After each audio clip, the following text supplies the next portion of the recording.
சட்டமன்றம் கூடிய 2வது நாள் கரூரிலும் 19 20ஆம் தேதி அன்றைக்கு 20ஆம் தேதி அன்னைக்கு கரூரிலும் இதுவும் தேடினாங்க.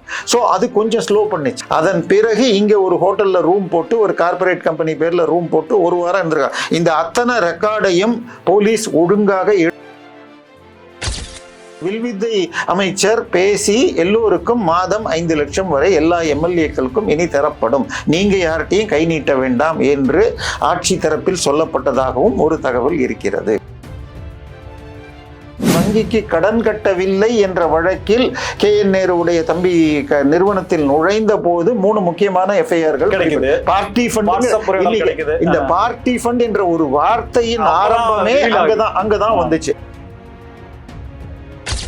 இந்தியா முழுக்க அதிக SC ST MP MLAs கொண்ட கட்சி பாஜக. ஸோ தமிழகத்தில் விஜய் ஆட்சி இந்த விஜய் ஜெயிப்பில் அவங்களுடைய ஓட்டுல மேஜர் ஷேர் எடுத்திருக்கலாம். அதை ரீட்டைன் பண்றதுக்கு அவரும் 7 பேர் கட்சியில இருந்தும்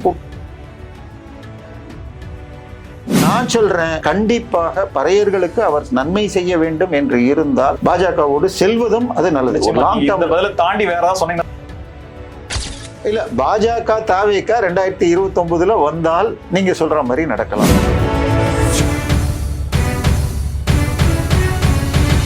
ஸ்பெக்ட்ரம் தமிழ் நேயர்களுக்கு வணக்கம். நம்மோடு அரசியல் விமர்சகர் தேவப்பிரியா இருக்கிறார், பேசலாம். ஐயா வணக்கம். வணக்கம். ஏவாவேலு ஐயா ஜூலை 15ஆம் தேதி வரணும்னு சொல்லி கோர்ட்டே சொல்லியிருக்கு. ஸோ அந்த 15 நாட்களுக்கு, அந்த 15ஆம் தேதி வரைக்குமான லுக் அவுட் நோட்டீஸும் வழக்கையே வாபஸ் பண்ணணும்னு சொல்லி அவர் ஒரு மனு போட்டார். அதை ஸ்குவாஷ் பண்ண முடியாதுன்ற மாதிரி சொல்லிட்டாங்க. இப்போ என்னன்னா 15ஆம் தேதி அதை வந்தாரு அப்படின்னா தமிழக அரசினுடைய நடவடிக்கை என்னவா இருக்கும்? கேஸ் தானா இல்ல காவல்துறை ஏதாவது நடவடிக்கை எடுக்கிறதுக்கான வாய்ப்பு இருக்கா? இல்ல, எந்த அளவுக்கு ஆதாரம் இருக்குங்கிறத பார்க்கணும். பட் ஏற்கனவே 9 பேர் கைதானாங்க. நேற்றுக்கு 2 பேர் திருப்பியும் 2 டாக்டர்கள் நாமக்கல்ல கைதாயிருக்காங்க. அதோட 50 லட்சம் பிடிபட்டதாகவும் சொல்லியிருக்காங்க. ஸோ கேஷ் வரைக்கும் வந்து சிங்கப்பூர்ல இருந்து போன் கால் ரெக்கார்ட் ப்ரூஃபும் இருக்கிறது அப்படின்னு சொல்லி இருக்கிறப்ப கஸ்டோடியல் என்கொயரி கேட்பாங்களாங்கிறது பார்க்கணும். சரி, கைதுங்கிறது எப்பயுமே ஒரு இது ஹியூமனிடேரியன் கன்சிடரேஷனாக லிபர்ட்டி இஸ் அல்டிமேட். ஸோ கைதுங்கிறது 7 வருஷத்துக்கு அதிகமான பிரிவு இருந்தால்தான் கொடுக்கணும். பட் அதே நேரத்தில் சாட்சிகளை கலைக்கும் தன்மை கொண்ட அளவுக்கு பெரிய ஆளாக இருந்தால் அதுவும் ஒரு பொருந்து வரல சார். அதான் இதெல்லாம் பார்க்கிறப்ப கைதுக்கு வாய்ப்பு உண்டு.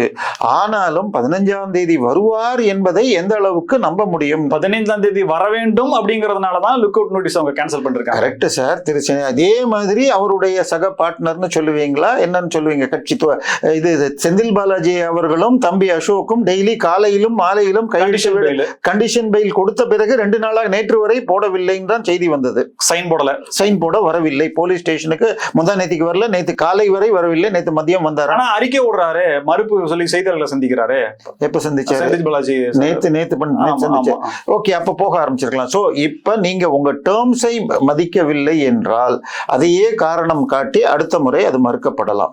நான் சொல்றது இவங்க பண்ணிருந்தாங்க, பண்ணலன்னு சொன்னால் பண்ண முடியும். என்னுடைய கேள்வி என்னவா இருக்கு அப்படின்னா, முன்னாள் அமைச்சர்கள் 2 பேர், செந்தில் பாலாஜி, ஏவாவேலு என்ன குற்றம் செஞ்சாருன்னு பொதுவெளியில இருக்கு. செந்தில் பாலாஜியை ஏன் தாவேக அரசு டார்கெட் பண்ணுதுன்ற கருத்தும் இருக்கு.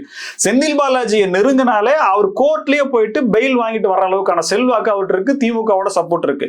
ஏவாவேலுவை நெருங்கவே முடியல, அவர் வெளிநாடே போயிட்டார். தாவேக அரசு கிட்ட அதிகாரம் இருக்கு, ஆனா இந்த 2 அமைச்சர்கள்ல யாரையுமே அரெஸ்ட் பண்ணக்கூடிய சூழல்ல கூட நெருங்க கூட முடியல அப்படின்னா இது யார் வெயிட் அப்படின்றது கேள்வி வரும். இல்ல, இதுல இன்னொரு சிக்கலும் இருக்கிறது. வழக்குகள் எப்பயுமே FIR அடிப்படையில் தான் நிற்கும். ஸோ எஃப்ஐஆர் போடுறவங்க எப்படி போடுறாங்கன்னு தான் இருக்கும். ரொம்ப எளிதாக புரியணும்னு சொன்னால், அண்ணா பல்கலைக்கழகத்தில் முதலில் போடப்பட்ட எஃப்ஐஆரில் அந்த மாணவி ஒத்துழைப்போடு தான் அந்த வன்கொடுமை செய்யப்பட்டதுங்கிற மாதிரி இருந்து அப்புறம் அதுக்காக 25 லட்சம் கொடுக்கப்பட்டதுங்கிறதும் வந்துச்சு. ஸோ எஃப்ஐஆர் எப்படி போட்டது, இவங்க ரெய்டு வர்றது முன்னாடியே தெரிஞ்சுதுன்னு சொன்னாங்க. கரூரில் ஒரு குறிப்பிட்ட ஒரு பில்டிங்கில் திரு சேகர் பாபு அவர்கள் காட்டிட அந்த பில்டிங் வந்து என்னமோ இன்ஃப்ராஸ்ட்ரக்சர் ஒரு கம்பெனி பேரும் சொல்றேன், அந்த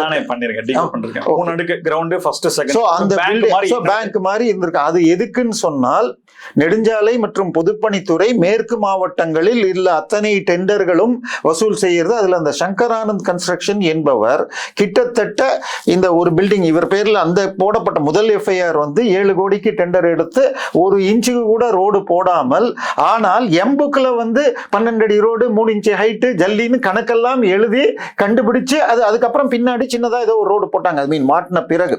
சோ அந்த சங்கரானந்த் கன்ஸ்ட்ரக்ஷன் அந்த வருஷம் 32 கான்ட்ராக்ட்ல 24 அவங்களுக்கு தான் போயிருக்கு. இதுவரை இந்த கடந்த 5 வருஷத்துல 104 அந்த ஏரியால போயிருக்குங்கிறாங்க. சோ இது எல்லாமே செந்தில் பாலாஜியும் சேகர் பாபுவும் அந்த இடத்துல அண்டர்ஸ்டாண்டிங் கிட்டத்தட்ட இவர் வந்து ஏவாவேலு, செந்தில் பாலாஜியும் சேகர் பாபு ஏவாவேலு கிட்டத்தட்ட கொங்கு பகுதியில் மிகப்பெரிய அளவில் பினான்சிங் நடத்தி கொண்டிருந்தார். அவருடைய உதவியாளராக மீனா கந்தசாமி 2023 ரெய்டு செய்யப்பட்ட பொழுது ரெய்டு செய்தார். இந்த விஷயம் வெளியே வந்ததே திமுக காரர் ஒருத்தர் கான்ட்ராக்ட் எடுத்தாரா இல்ல வேற செலவுக்கு வாங்கினாரான்னு தெரியல. அவர் டாக்குமெண்ட்டை வச்சு, ஏன்னா இப்படி வந்த பணத்தை அவங்க டாக்குமெண்ட்டை வச்சுக்கிட்டு பணம் கொடுக்குறாங்க, வட்டிக்கு பணம். அதான் அதுக்கு 4 வாங்கிய திமுக காரர் ஒருத்தர் 3 வருஷமா வட்டி பணம் கட்டியும் அது கிட்டத்தட்ட அசல் அளவுக்கு வந்ததுனாலயும் அதுக்கு மேலேயும் கொடுக்க மாட்டேங்கிறாங்க. அசல்லாம் ஒரு வருஷத்துல போயிடும். அவரு போய் வெளியில வந்து மனக்குமுறல சொல்றாரு. அதுக்கப்புறம் தான் இப்படி ஒரு பேங்க் இயங்குதுன்றது வெளியில தெரிய வருது. அதுதான் சார் நான் சொல்றது.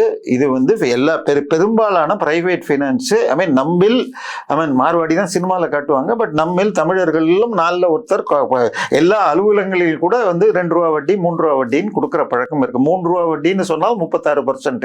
சோ 2 வருஷத்துல 80,000. 100 ரூபாய்க்கு ஒரு மாசத்துக்கு 3 ரூபா, 3 ரூபா வருஷத்துக்கு 36 ரூபா. ஆமா. அப்ப வருஷ கணக்கு எல்லாம் பேங்க் தான் சார். இல்ல வட்டி கணக்கு எல்லாமே மாசம். அதான் சார், தனி மனித மாச கணக்கு தான். அதான் நீங்க 1000 ரூபா கடன் வாங்கினீங்கன்னா 900 ரூபா கையில கொடுத்துட்டு டெய்லி 10 ரூபாயா வசூல் பண்றது எல்லா கடையிலும் கந்து இல்ல. எல்லா கடையிலயும் இல்ல, அதுவும் அதே வட்டி தான் வருது. 100 நாளைக்கு 900 ரூபாய்க்கு 100 ரூபான்னு போட்டீங்கன்னாலும் 10% தான் 36% தான். கிட்டத்தட்ட 3 ரூபா வட்டிங்கிறது சர்வசாதாரணமாக எல்லாரும் பண்றாங்க. சினிமால மார்வாடியை கட்டுறாங்க. நான் அதுக்காக சொல்ல வரேன். சோ இது நடக்குது, எல்லா இடத்துலயும் இது நடக்குது. ஒருத்த தப்பு, ஏதாவது 1 ரூபாய் வட்டி வாங்கினா கூட டர்ன் ஓவர் இல்லைன்னா கட்ட முடியாதுங்கிறதுக்கு உதாரணம் இங்க பக்கத்துல இருக்கிற சேகரம்பூரியம் ஒரு முறை ஏலத்திற்கு வந்தது. நாயுடு ஹால் ஒரு முறை ஏலம் வந்திருக்கிறது. சரவணா ஸ்டோர்ஸ் உடைய ஜுவல்லரி ஓஎம்ஆர்ல ஏலத்துக்கு வந்திருக்கு. ஏன்னா பேங்க் ஏலத்து இது வேல்யூவரா நான் இருந்திருக்கேன். எந்தெந்த ப்ராப்பர்ட்டி வந்திருக்குன்னு நான் சொல்றது நீங்க சொல்றது பேங்க் இன்ட்ரெஸ்டே சரியான இது இல்லைன்னா கட்ட முடியாதுங்கிறதுக்கு ஒரு சின்ன உதாரணம் சொல்றேன். அதனால இது வந்து நீங்க எடுக்கிற வாங்கியவர் எதற்கு வாங்கினார், அதை சரியா யூஸ் பண்ணாரான்னா அதுதான் பிரச்சனை. சொல்லி தான் கொடுத்திருக்காங்க. ஐ மீன் கரெக்டா ரைட்டுங்கிறதுக்குள்ள நம்ம போல கந்து வட்டிங்கிறது ரைட்டா தப்புன்னு ஆர்கியூ பண்ணலாம். பட் அன்னைக்கு யார் கொடுக்குறாங்க? இன்னைக்கு கடைக்காரனுக்கு வந்து பேங்க்ல போய் கேட்டு எத்தனை அதுக்காக நிக்க முடியாது. அவங்களுக்கு கிடைச்சாருன்னா வாங்கிட்டு போறாங்க.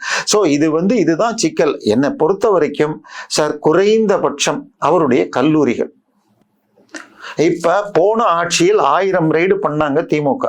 அதில் 4 அமைச்சர்கள் பேர்ல தான் வந்து எஃப்ஐஆர் போடப்பட்டது. அதில் சேவூர் ராமச்சந்திரன் என்ற ஒரு அமைச்சர், அவருடைய மகன் நடத்திய சிபிஎஸ்இ பள்ளியும் அவருடைய பிரைவேட் லிமிடெட் கம்பெனியும் சேர்த்தாங்க. இப்ப சிபிஎஸ்இ பள்ளியெல்லாம் 100க்கு 99.9% ட்ரஸ்டா தான் இருக்கும். எப்படி அந்த ட்ரஸ்ட்டை சேர்த்தீங்க? இப்ப அப்படி ட்ரஸ்ட்டை சேர்த்தா அருணை மெடிக்கல் காலேஜா இருக்கட்டும், கம்பன் பள்ளிகளா இருக்கட்டும், இது எல்லாமும் அந்த அவருடைய வருமானத்துக்கு மேல சேர்த்தா எங்க போய் நிற்கும்? ஒரு காலேஜுக்கு பில்டிங் நம்ம இது நந்தகுமார் கொடுத்தாரு பேட்டிக்கு பள்ளி கல்வித்துறை. அவர் கொடுத்த பேட்டியில ஒரு மீடியம் சைஸ் பள்ளினா 1 லட்சம் சதுரடி இருக்கும் இருக்காரு. 1 லட்சம் சதுரடி 3500 ரூபாய் ஸ்கொயர் ஃபீட் கட்டுறதுக்கு என்ன கணக்கு போட்டுருக்காங்க?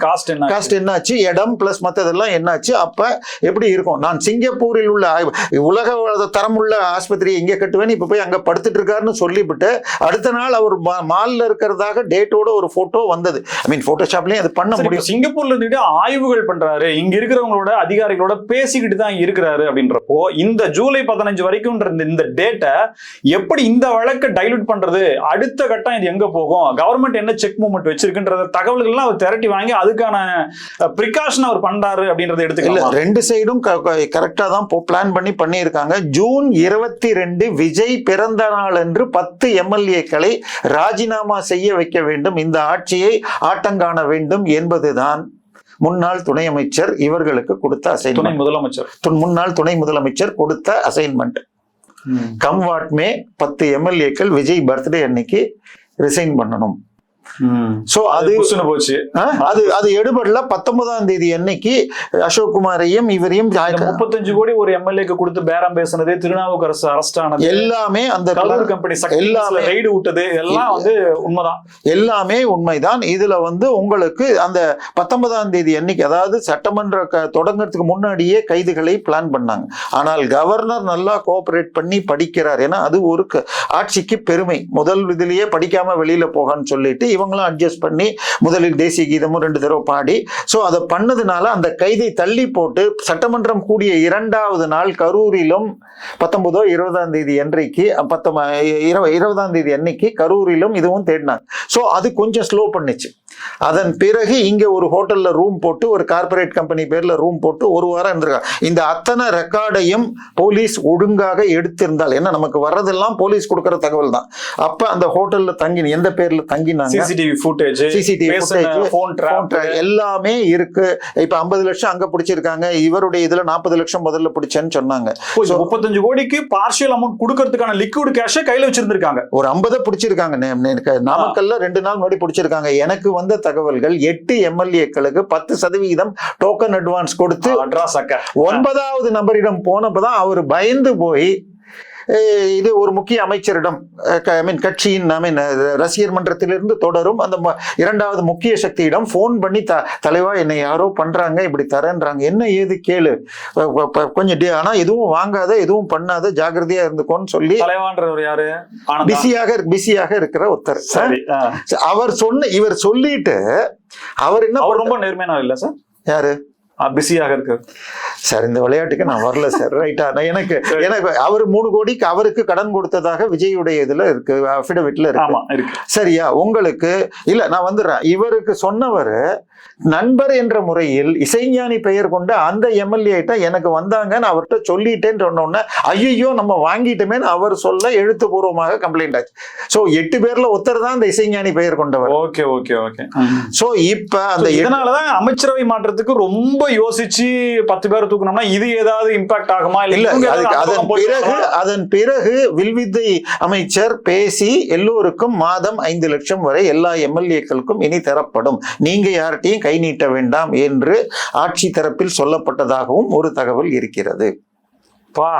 தூய ஆட்சியின் மறுபக்கத்தை காட்டிய தேவப்பிரியா அவர்களே. இல்ல, நமக்கு வருகின்ற தகவல்கள் பெரும்பாலும் 80-90% நேர்மையாக இருக்கிறது. ஒரு 10% மிக்ஸ் ஆயிருக்கலாம். சோ இப்ப சார், உங்களுக்கு ஒரு இதுல வெறும் நீங்க போஸ்டர் அடிச்சு ஒட்டிக்கிட்டு இருந்த ஆளு ஏதோ கொஞ்சம் வளர்ந்துருக்கீங்க, சீட்டு கிடைச்சு ஜெயிச்சிட்டீங்க, உங்களுடைய ஆவரேஜ் வருமானம் 50,000 ரூபான்னு வச்சுக்கோங்க. 25 கோடி 30 கோடி கொடுத்தால் அவருக்கு மாசம் 5 லட்சம் கொடுக்குறீங்கன்னு ஒத்துக்கிட்டீங்கன்னா இதை எப்படி கொடுப்பீங்க நீங்க? அப்ப நீங்க எங்கேயாவது வாங்கி தானே ஆகணுன்ற கேள்வி அப்படியே அதன் கூடவே பின்னூட்டமா வருது. ஏன் சார், 509 கோடி ரூபாய் வெள்ளையாக திமுகவிற்கும் 539 கோடி டிஎம்சிக்கும் கொடுத்த நிறுவனத்தை சேர்ந்தவர் தான். கை காசு எதுக்கு சார் கொடுக்கணும் சார்? அதுவும் வர்றதுக்காக கை காசு செலவு பண்ணலாம், வந்ததுக்கு அப்புறம் கை காசை போடணும்னா கவர்மெண்ட் பட்ஜெட்டுக்கு கை காசை போடுவாங்களா? பிசினஸுக்காக அப்ப கொடுத்தாங்க சார். ஆமா, பிசினஸ் இல்ல, ஃபியூச்சர் கேமிங் கம்பெனிக்கு இருந்து கொடுக்கப்பட்டது. ஃபியூச்சர் கேமிங்க்கு லாட்டரியே தமிழ்நாட்டுல கிடையாது. சோ 509 கோடி எதுக்கு கொடுத்தா? இது வெள்ளையாக கொடுத்ததுதான். இன்னும் ஸ்வீட் பாக்ஸ் எப்படி போச்சுன்னு தெரியாது நமக்கு. நான் சொல்றது இப்படி ஒண்ணு இருக்கிறதாக தகவல் வருகிறது. சரி, விஜய் தெளிவாக ஒன்று, திமுகவுக்கு தாவேகா 10 எம்எல்ஏ இழுக்கிறதுங்கிறது ஒரு பெரிய விஷயம் இல்ல. அவங்க டார்கெட் 25, அவங்க டார்கெட் 25, அதுல 10 அன்னைக்கு 22ஆம் தேதியே 10 பேரை கொண்டு வரணும். 10 பேர் பண்ணி ஆட்டங்க. சரி, இப்ப அவங்க பிளான் இந்த மாசம் 25ஆம் தேதி சட்டமன்றம் கூடும். 25 சிஎம் 6 மாசத்துல பை எலெக்ஷன் வரும்னு சொன்ன, சாரி ரீ எலெக்ஷன் வரும். இல்ல, அதாவது ஒரு முறை நம்பிக்கை வாக்கு பெற்றால் அடுத்த 6 மாசத்துக்கு நம்பிக்கையில்லா தீர்மானம் கொண்டு வர முடியாது. ஆனால் பட்ஜெட் பாஸ் ஆகவில்லை என்றால் ஆட்சி கவிழ்ந்தது. சோ இந்த மாதம் 28 29 பட்ஜெட் தாக்கல் செய்கிறார்கள். அதுக்கப்புறம் 2 நாள் கழிச்சு விவாதத்துக்கு பிறகு அது பாஸ் பண்ணணும். அப்ப ஃபெயில் ஆயிடுச்சுன்னால் கவர்மெண்ட் கலையலாம்.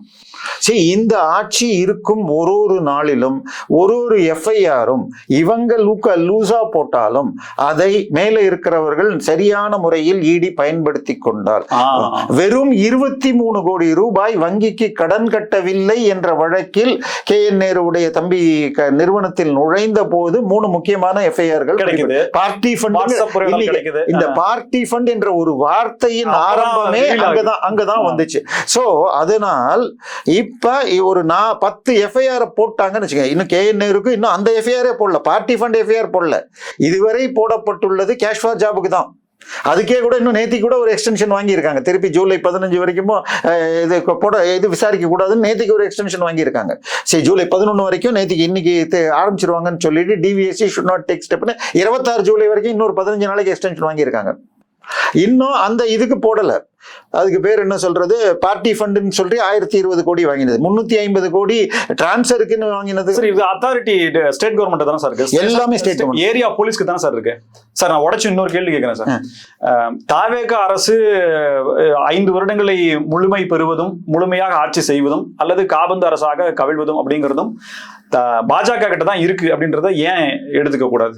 இல்ல, பாஜகவிற்கு நேரடியாக இல்லை. பட் இதெல்லாம் நாங்க சப்போர்ட் பண்ண மாட்டோம் என்று, அதாவது நீங்க இழுத்து உடைச்சிங்கன்னா சப்போர்ட் பண்ண மாட்டோம். கிட்டத்தட்ட 2017 ஜெயலலிதா மரணத்திற்கு பின்னால் ஒரு 15 MLA இழுத்திருந்தா அவங்க ஜெயிச்சிருக்காங்க, அவங்க ஆட்சியை அனுப்பிக்க முடியும். பட் டெல்லி கொஞ்சம் கூட சப்போர்ட் பண்ண மாட்டோம்னு சொன்னதுனால தான் அந்த முயற்சியை பண்ணவில்லை. ஸோ அதே மாதிரி இதை பொறுத்த வரைக்கும், மத்திய பாஜகவை பொறுத்த வரைக்கும் இந்த ஓட்டு it is anti DMK bro Vijay. So இவர் 1 வருடம் 2 வருடம் கூட இதை தாங்குவது கஷ்டம், இன்றைக்குள்ள நிதி நிலைமை, இந்த சூழ்நிலை. அதனால அவரா தானாக தன்னை எப்படி சீரமைத்துக் கொள்கிறார், இல்ல வீழ்ச்சி? சிம்பிள். தனக்கு ஒரு பிரச்சனை வந்துச்சு அப்படின்னா திமுக யார வேணா அணுகி தன்னை காப்பாத்திக்கிறதுக்கான முயற்சியை பண்ணோம். இப்ப தனக்கு ஒரு பிரச்சனை வருது, தாவேக அரசால வருது, திமுக பாஜகவை அணுகுது, பாஜக வெயிட் பண்ணுது, தாவேக நடவடிக்கை எடுப்பதற்காக பாஜக மேலெடுத்து அணுகுது. பாஜக யார் பக்கம் சாயும்? பாஜக இந்த சூழ்நிலையை தனக்கு சாதகமா பயன்படுத்திக்குமே. அப்ப நடைபெறுவது தாவேக ஆட்சியா பாஜக ஆட்சியா? இல்ல, பாஜக தாவேக 2029 வந்தால் நீங்க சொல்ற மாதிரி நடக்கலாம். அப்படி ஒரு சொல்றேன், இதை டிமாண்டா வச்சு அவங்க கூட்டணிக்கு வாங்கன்னு சொல்லி கேட்டா கேட்க மாட்டாங்க. இது இப்ப மே 27ஆம் தேதி விஜய் அங்க போனப்பவே மோடியை சந்தித்த பிறகு மோடி இவர் ரொம்ப ஓப்பன் அவுட் ஆல, இவர் ரிசர்வ் பர்சன் நமக்கு தெரியும், உங்களோடு எளிமையாக பேசுவதற்கு தமிழ் அறிந்த 3 IAS அதிகாரிகள் நாளை சந்திப்பார்கள்னு சொல்லிட்டு தன்னுடைய வலது கையான சோமநாதன், முன்னாள் ரிசர்வ் பேங்க் கவர்னர் திரு சக்திகாந்த் தாஸ் மற்றும் கிருஷ்ணன், இந்த 3 பேரும் சந்தித்து அவர்கள் சொன்னது, ஒரு வெள்ளை அறிக்கையோடு நிறுத்திக் கொள்ளாதீர்கள், எல்லா துறைகளிலும் கொண்டு வாருங்கள் சொல்லி ஏற்கனவே 2 சொல்லிட்டாங்க. இன்னும் 3 to 5 குறைந்தபட்சம் வரி இருக்கிறது. நேத்தி கனிம வளம்னு வந்திருக்கு. திமுகவுக்கு செக் பாயிண்ட் சொல்லிட்டு இது எல்லாத்துலயும் ஊழலை கண்டுபிடிச்சு FIR-ஐயும் போடணும்னு அறிக்கை கொடுத்திருக்காங்க. நீங்க அது தவிர இல்ல சார், ஒரு கிளாரிட்டி. இப்போ பிஜேபி DMK-வை கார்னர் பண்ணணும்ன்றது கிளியரா இருக்கு sir. ADMK is almost over. Operation break leaf is over. Operation break sun is on the cards. Okay. So அதை சரியாக கொண்டு போனால், இப்ப DMK இந்த முறை வாங்கியது ரெட்டை உதயசூரியனில் 24%, அதுல 6 அது போட்டா பிலோ 20, அதுக்கு 15,000 கோடி செலவு பண்ணியிருக்காங்க. ஆட்சியும் இல்லாமல் கூட்டணியும் இல்லாமல் இன்னைக்கு அதுல 15 கூட ரீடைன் பண்றது கஷ்டம். சோ அந்த இடத்தை இவங்க பிடிக்கணும். But it is too early. Annamalai போய் அவங்க அடிச்சுக்கிறது அந்த பக்கம். சோ இப்ப விஜய் தானாக நொறுங்க வேண்டும். அவர் நேற்றைக்கு செஞ்ச கரூர்ல அந்த கோயில் நிலங்களை இனாம் லேண்ட் எல்லாம் கொடுக்குற இந்த மாதிரி தவறுகள் செய்ய, அதாவது பழைய காலத்துல எப்படின்னா கேட்ராக்ட் வந்துச்சுன்னு வச்சுக்கோங்க, அது வளரணும், வளர்ந்த பின்னாடி தான் ஆபரேஷன் பண்ண முடியும். அப்படி இப்ப இது நான் எனக்கே 2 கண்ணுக்கும் பண்ணிருக்கு. சோ இப்ப லேசர் வந்து அருமையான எக்ஸாம்பிள். சோ அதனால இவர் தவறு செய்து தானாக செய்யலான்றான். சோ நேற்றைக்கு செய்தது அவுரங்கசீப் கூட முயலாதது. நேற்றைய ஒரே நாளில் 25,000 கோடி மதிப்பு. அதே மாதிரி இன்னொரு பக்கம் 2 நாள் முன்னாடி கிரடாய் என்ற மிக முக்கியமான கட்டுமான துறையினர் 72,000 கோடி பாதிக்கும் அந்த நீங்க பட்டா இதுல பட்டான்னு பள்ளிக்கரணைன்னு சொல்லியிருக்காங்க. அதெல்லாம் மிகவும் அபத்தமான பொய்கள். சோ இது எல்லாத்தையும் இவர் இந்த வழியில விழுகிறாரா, அதுல இருந்து தப்பிக்கிறாருன்னா இது பிரஷரா தான் எடுத்துக்கணும். ஆனா அவர் செய்யணும் இதை மீறி. இல்ல, அந்த கிரடாயுடைய இதுதான். பட் இது நிச்சயமாக ஸ்டே பண்ணப்படும். கரூர் நிக்காது சார். இனாம் லேண்ட்னா ஒரே ஒரு நிமிஷம் உங்களுக்கு சொல்லிடுறேன். 1965 இந்திரா காந்தி 67 பதவிக்கு வந்த பிறகு உங்களுக்கு 50 ஏக்கருக்கு மேல ஒரு ஆள் பேர்ல இருந்தா அது வந்து நில உச்ச விரும்பு சட்டம். அதனால ஒரு ஜமீன்தார் பாப்பாஞ்சித்திரம் ஜமீன்தார் வெங்கடப்ப நாயக்கர்னு சொல்லிட்டு அவர் வந்து பாப்பாஞ்சித்திரம் இந்த கோயில் காசி விஸ்வநாதர் கோயிலுக்கு 178 ஏக்கரை எழுதி வச்சாங்க. இது உங்களுக்கு செம்பரம்பாக்கம் பக்கத்துல 2 அதுக்குள்ளதான் இது குயின்ஸ்லாண்ட் பவர்ஷன் இருக்கு, சென்ட் ஜான் ஸ்கூல் இருக்கு. ஆனால் 10 பைசா வசூல் பண்ணல. இப்ப இது இதோடைய குயின்ஸ்லாண்ட் தீர்ப்புலயே என்ன சொல்லுது, 9.5 கோடி வாடகை பாக்கி HRNC லேண்டு, HRNC மேற்பார்வை கோயிலிடம், மீதி இனாம் லேண்டு ரெவென்யூ லேண்டுங்கிறாங்க. அவன் ரெவென்யூக்கும் HRNCயும் ட்விஸ்ட் பண்ணிட்டு இதை வச்சுக்கிட்டு 2 நீதிபதிகள் தீர்ப்பை ஒரு நீதிபதி கிட்ட போய் ஸ்டே வாங்கி வச்சிருக்கார். முன்னாள் Congress MLA Srivaikuntam Christian MLA Urvashi Amritraj. So இதே மாதிரி ஒவ்வொரு இதுவும் கிட்டத்தட்ட 13 லட்சம் ஏக்கர். சார் இது ரொம்ப பெரிய விஷயம். 1947 இந்த டாக்குமெண்ட்ல இருந்து எடுத்து பார்த்தோம்னா தான் அத்தனையும் 2 நாள்ல எடுக்க முடியும் சார். இதெல்லாம் ஒரு இதுக்கும் எடுக்கிறது மனசு வைக்கணும். இதுக்கு இடையில சார் திருமாவளவன் அவர்களை தொடர்பு கொண்டு உள்துறை அமைச்சர் அமித்ஷா அவர்கள் வாழ்த்து சொன்னதாகவும், தன்னுடைய பிறந்த நாள் சர்டிபிகேட்ல ஒண்ணு இருக்கு ஆனால் உண்மையாக ஒன்று இருந்தது அப்படின்ற மாதிரி சொல்லி ரொம்ப சிலாகித்து பேசியிருக்காரு. மறுபடியும் இவர் தொடர்பு கொண்டு பேசுன்ற மாதிரி சொல்றாரு. திருமாவளவனுடைய சமீப காலத்தினுடைய நடவடிக்கைகள் அப்படிங்கறதெல்லாம் ரொம்ப பேசுபொருளாகவும் கிட்டத்தட்ட கேலிக்குள்ளாகும் விதமாகவும் இருக்கு. இந்த நேரத்துல உள்துறை அமைச்சர் அமித்ஷாவுடைய வாழ்த்து அப்படிங்கிறது அரசியல் அர்த்தம் கூட்டுகிறதே இல்ல. அது நீங்க சொன்ன விஷயம் நிஜமாக ஆச்சரியப்படுத்துகிறது. ஒண்ணு இந்தியாவிலேயே மிக அதிகமாக பட்டியல் ஜாதி எம்பிக்களை கொண்ட கட்சி பாஜக. 2024 அதில் கொஞ்சம் பெருமளவில் இழப்பு இருந்தது. அது வந்து உங்களுக்கு இது சில பிளான்ஸ் இவர் யூபியில செஞ்சது, அது தவிர 8 லட்சம் ரூபாய் கொடுக்கறேன்னு சொல்லி இவர் சொன்னது, அது மாதிரி விஷயங்களால் கொஞ்சம் பாதிப்பு ஏற்பட்டது. அது மற்றபடியாக இந்தியா முழுக்க அதிக SC ST MP MLAs கொண்ட கட்சி பாஜக.